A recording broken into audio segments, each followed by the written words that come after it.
नमस्कार दोस्तों, स्वागत है आपका लीगल गाइड 360 में। आज हम पढ़ेंगे सेक्शन 95 और 96 भारतीय साक्ष्य अधिनियम 1872 की कंपेयर करके किसके साथ, सेक्शन 98 और 99 भारतीय साक्ष्य अधिनियम 2023 के साथ कंपेयर करके पढ़ेंगे। ये भी समझेंगे कि पुराने लॉ और नया लॉ जो अब 1 जुलाई से फोर्स में आ गया है, उसके अंदर इन सेक्शन के अंदर क्या नंबर ही चेंज हुआ है या इनके अंदर का कुछ कंटेंट भी चेंज हुआ है, वो भी मैं आपको बताऊंगा। प्री के पॉइंट ऑफ व्यू से ये कितना इंपॉर्टेंट है वो भी मैं बताऊंगा। तो सबसे पहले बात कर लेते हैं सेक्शन 95 और सेक्शन 98 भारतीय साक्ष्य अधिनियम 2023 की और सेक्शन 95 इंडियन एविडेंस एक्ट 1872 की। तो जो रेड से लिखा है मैंने वो पुराने लॉ की है, ग्रीन से किया है वो सेक्शन नए लॉ की है। यानी सेक्शन जो 95 थी इंडियन एविडेंस एक्ट के अंदर, वो अब भारतीय साक्ष्य अधिनियम 2023 के अंदर सेक्शन 98 हो गई है। हेडिंग के अंदर कोई भी चेंज देखने को आपको मिलता नहीं है।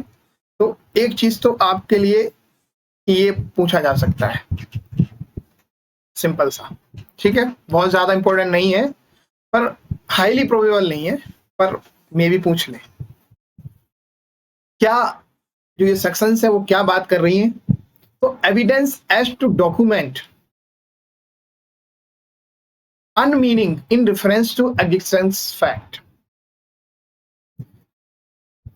तो मैं आपको बताऊं, ये बात कर रहे हैं उस सिचुएशन की कि एविडेंस किसी एग्जिस्टेंस फैक्ट के बारे में रेफरेंस में, पर जो डॉक्यूमेंट है वो अर्थहीन है। मतलब ये कि डॉक्यूमेंट के अंदर कोई चीज लिखी हुई है किसी एग्जिस्टेंस फैक्ट के बारे में, तो वो जो डॉक्यूमेंट के अंदर जो चीज लिखी है वो अर्थहीन है, अनमीनिंग है, उसका कोई मतलब नहीं निकल रहा है, उसके बारे में एविडेंस ये बात करती है सेक्शन 95।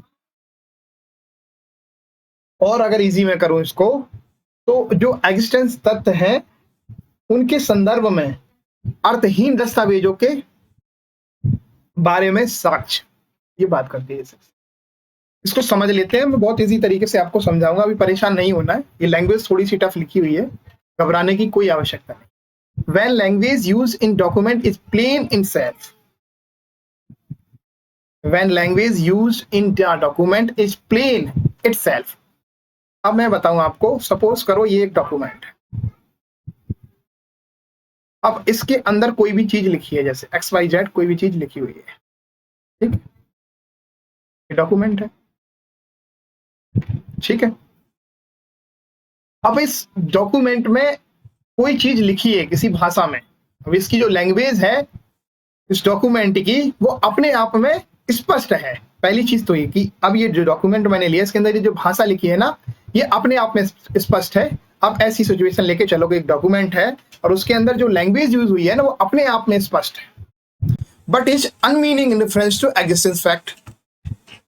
पर जो चीज इसके अंदर लिखी है, जो ये फैक्ट एग्जिस्टेंस कर रहा है, जो इस फैक्ट जिस फैक्ट के बारे में चीज लिखी है, भाषा तो क्लियर है, वो बता रही है किसी चीज के बारे में कि ये है, पर जिस फैक्ट के बारे में बता रही है तो वो उस फैक्ट को देखने के बाद पता चल रहा है कि इसका तो कोई अर्थ ही नहीं निकल रहा है। तो ऐसी सिचुएशन अगर हो तो evidence may be given to show that it was used in a particular sense. तब इस डॉक्यूमेंट के लिए आप कोर्ट में एविडेंस दे सकोगे। मे वर्ड यूज हुआ है यानी डिस्क्रिप्शन ऑफ द कोर्ट है, आप रिक्वेस्ट की पोजीशन में खड़े होंगे। कोर्ट को अगर लगता है तो वो आपको अलाउ करेगा, नहीं लगता है तो आपको अलाउ नहीं करेगा।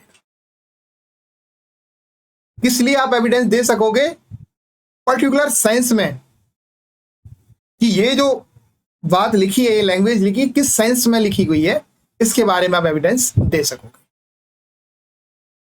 एग्जाम्पल और इलिस्ट्रेशन दोनों से समझाऊं मैं। जैसे ये ए व्यक्ति है और ये बी व्यक्ति है।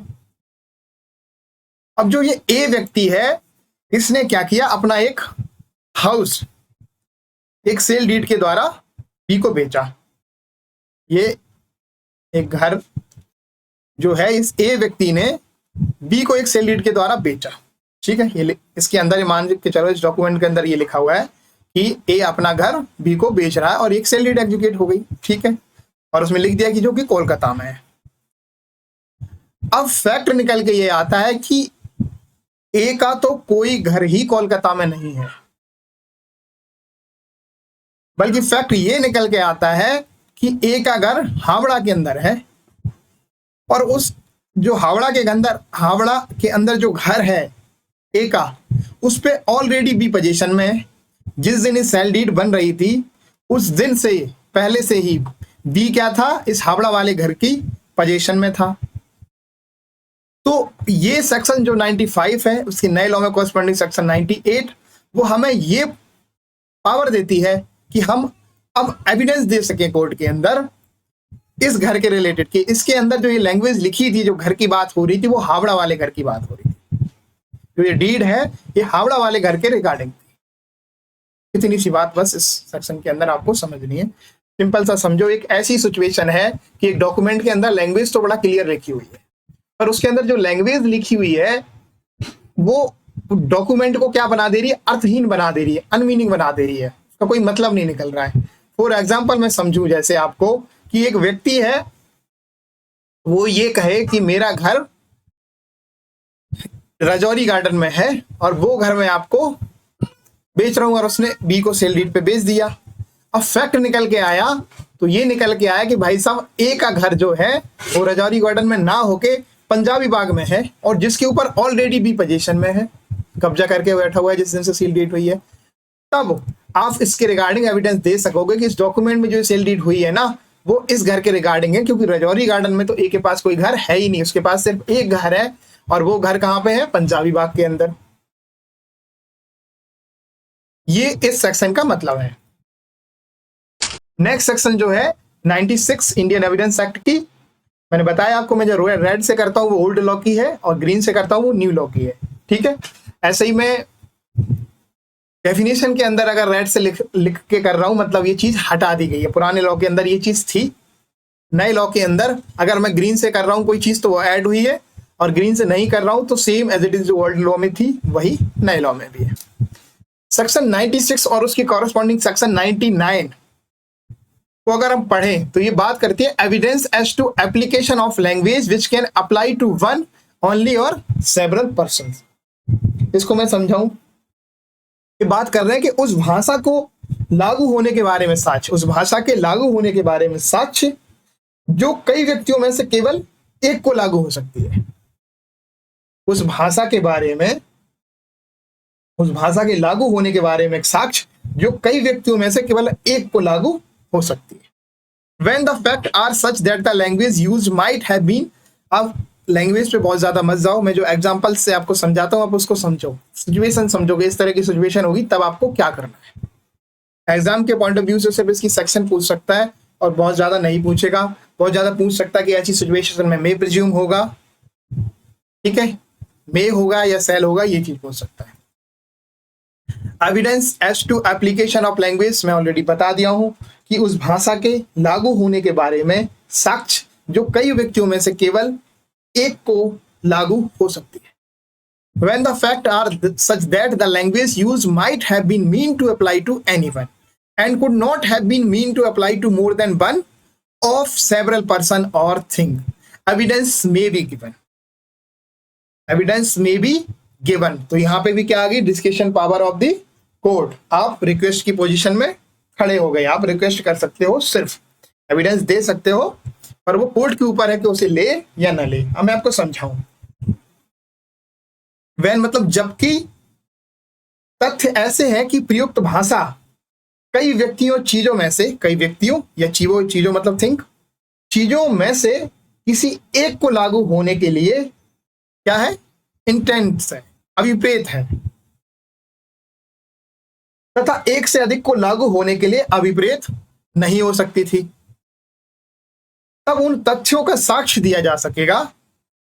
इन तथ्यों का which of those person or think it was intended to apply to, जो यह दर्शित करते हैं कि उन व्यक्तियों या चीजों में से किसको लागू होने के लिए इंटेंडेड है। इतनी सी मैं इसको एग्जांपल से समझाऊंगा। ये एक डॉक्यूमेंट ले लो आप, ठीक है। अब ये ए व्यक्ति है और ये बी व्यक्ति है, ठीक। सिचुएशन ऐसी है कि इसके अंदर जो लैंग्वेज है वो भी क्लियर है और डॉक्यूमेंट का अर्थ है वो भी क्लियर है। पर मैंने आपको दो चीज पढ़ाई थी, एक पेटेंट एम्बिग्यूटी और लेटेंट एम्बिग्यूटी। तो लेटेंट एम्बिग्यूटी इस सेक्शन पे अप्लाई होती है। इसके अंदर का कोई चीज छुपी हुई निकल रही है, पढ़ने पे तो आपको बड़ा क्लियर समझ में आएगा कि ये चीज बात कर रहे हैं। अब जैसे मैं आपको समझाऊं कि A agree to sell to B for 1000 rupee my white house, A has 2 white horse, evidence may be given of fact which so which of them was meant. Situation ऐसी है कि ए एग्री हो जाता है घोड़ा बेचने के लिए बी को, अपना एक सफेद घोड़ा बेचने के लिए बी को सेल डीड के द्वारा। ये एग्री हो गया, इन्होंने एक सेल डीड बना ली है, एक सफेद घोड़ा व्हाइट हॉर्स ये बेचने के लिए एग्री हो गया ए बी को। अब होता क्या है कि ए के पास 2 सफेद घोड़े हैं, तो कौन सा सफेद घोड़ा वो बेचने की बात कर रहा था, इसके रिगार्डिंग आप एविडेंस दे सकोगे सेक्शन 96 और उसकी कॉरेस्पॉन्डिंग सेक्शन 99 के। ऐसे ही मान के चलो ए अपना बोले कि मेरा करोल बाग में एक खाली घर है वो मैं बेच रहा हूं, और बी के साथ करार कर लेता है, पर पता चल रहा है कि उसके करोल बाग में 2 खाली घर है। तो कौन सा खाली घर वो बेचने की बात कर रहा है, कौन से खाली घर की इसके करार के अंदर, इस डॉक्यूमेंट के अंदर जो हुआ है संविदा, उसके रिगार्डिंग एविडेंस आप दे सकोगे। पर ये एविडेंस में भी गिवन है, तो जज की डिस्कशन है वो ले या न ले, और किस चीज के लिए एविडेंस, ताकि इससे ये प्रूव हो सके कि कौन से खाली घर की बात हो रही थी। ऐसे ही दूसरा एग्जांपल ले लें, ए बी के साथ रामगढ़ जाने के लिए करार कर लेता है, एग्री हो जाता है। ये ए है, ये बी के साथ, जो ए व्यक्ति है ये बी के साथ एक करार करता है रामगढ़ जाने के लिए। अब फैक्ट निकल के ये आता है कि रामगढ़ एक उत्तराखंड में है और रामगढ़ एक राजस्थान में भी है। तो कौन से रामगढ़ जाने के लिए करार हुआ, इसके रिगार्डिंग एविडेंस दिया जा सकेगा। बस इतनी सी बात ये करती है सेक्शन हमारी 96 और उसकी कॉरेस्पॉन्डिंग सेक्शन 99। तो जो ओल्ड लॉ में 96 थी वो नए लॉ के अंदर सेक्शन 99 हो गई है। ये चीज आपको याद रखनी। बाकी इससे ज्यादा इस सेक्शन के अंदर समझने की कोई आवश्यकता नहीं। आप सिंपल सा समझो, एक ऐसी सिचुएशन है जहाँ पे लैंग्वेज भी ठीक है और उसका डॉक्यूमेंट का अर्थ भी निकल रहा है, पर ये समझ में नहीं आ रहा कि उस व्यक्ति फैक्ट ऐसा निकल के आ गया कि उसके व्यक्ति के पास सेम उस तरह की 2 चीजें हैं। तो ये जो डॉक्यूमेंट है, ये जो करार हुआ था वो किस पे लागू होगा।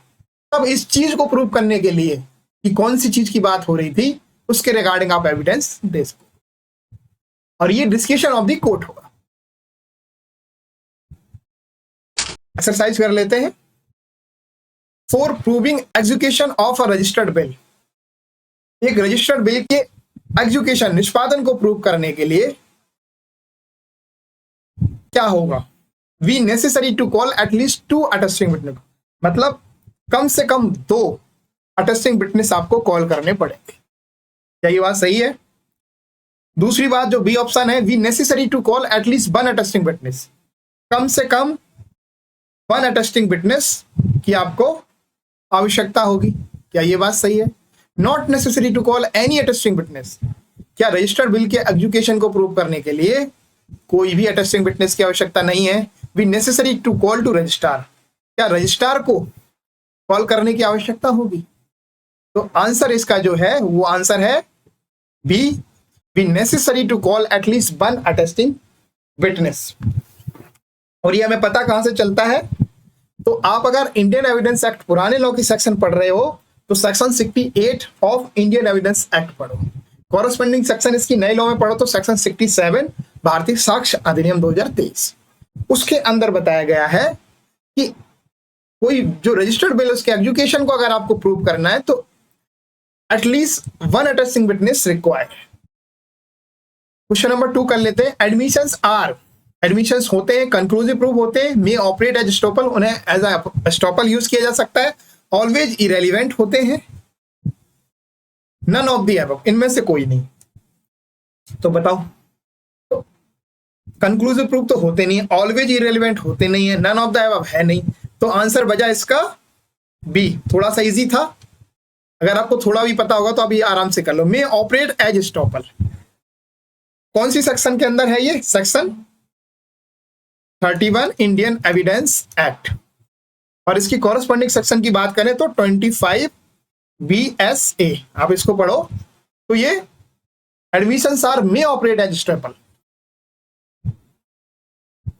नेक्स्ट क्वेश्चन जो है, a document is said to be in the handwriting of A, एक डॉक्यूमेंट, एक दस्तावेज एक ही हैंडराइटिंग में है ऐसा कहा जाएगा। That document is produce from proper custody, जब वो डॉक्यूमेंट जो है वो प्रॉपर कस्टडी से प्रोड्यूस करेगा। इफ द डॉक्यूमेंट इज प्रपोर्टिंग और प्रूव टू बी, अब ये ब्लैंक जो है इसके अंदर आपको ये ऑप्शन में से चारों में से भरना है कि कौन सा आएगा। ईयर ओल्ड कोर्ट में presume that is in A handwriting, जब कब माना जाएगा कि ये डॉक्यूमेंट इतने साल पुराना होगा तो कोर्ट ऐसा प्रिज्यूम कर लेगा कि ये एक ही हैंडराइटिंग है। 30 ईयर, 15 ईयर, 20 ईयर और 12 ईयर। आंसर कौन सा आएगा?